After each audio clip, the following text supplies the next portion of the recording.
marriage because we know that, so I'm not going to crush that part. Recent videos released by the Center for Medical Progress reveal Planned Parenthood's inhumane treatment of unborn children and its executives negotiating the sale of baby hearts, lungs, and livers. Another boy, another boy, boy. How did we get to this point? To understand present-day Planned Parenthood, we should understand Margareth Sanger, Planned Parenthood's founder and hero. Margareth Sanger is a big proponent of negative eugenics, which was the viewpoint that you should weed out unfit people from the bloodline. So that would be encouraging people not to procreate if they were unfit, feeble-minded, had any kind of mental illness, and that also included forced sterilization. Words like unfit and feeble-minded were used to describe not only the poor and mentally ill, but also to describe African Americans. Margareth Sanger stated that birth control is nothing more or less than the facilitation of the process of weeding out the unfit, of preventing the birth of defectives or of those who will become defectives. In 1921, Margareth Sanger founded the American Birth Control League.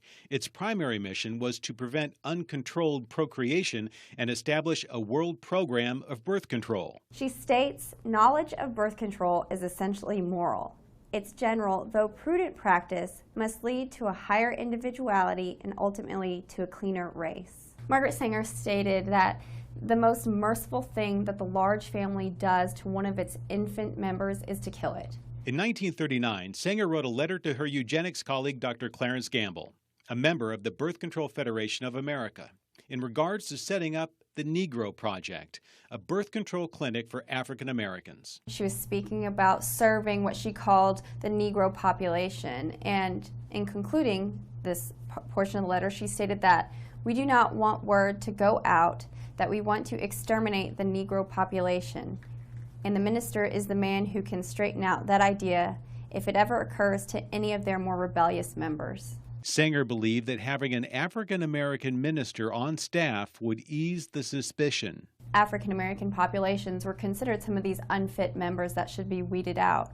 So in this letter, she discusses having African-Americans serve other African-Americans so they wouldn't be aware that they were seeking to terminate them, to exterminate them by the use of birth control and negative eugenics. Sanger was quite fond of Dr. Ernst Ruden's work, director for the Society for Racial Hygiene. He would later go on to write Nazi Germany's sterilization laws. In 1933, she published his article, Eugenic Sterilization, an Urgent Need, which promoted programs to eliminate the unfit in order to create a super race. In the late 1930s and 40s, knowledge of Nazi atrocities made words like eugenics and population control unpopular in America.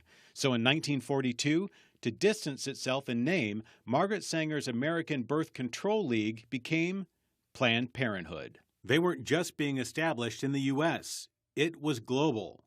A grim fact in American history was the forced sterilization of women in Puerto Rico. In 1936, sterilization programs spearheaded by the International Planned Parenthood Federation, with funding from the U.S. government, sterilized 1/3 of Puerto Rican women by 1968, making it the highest proportion of childbearing-aged persons sterilized in the world.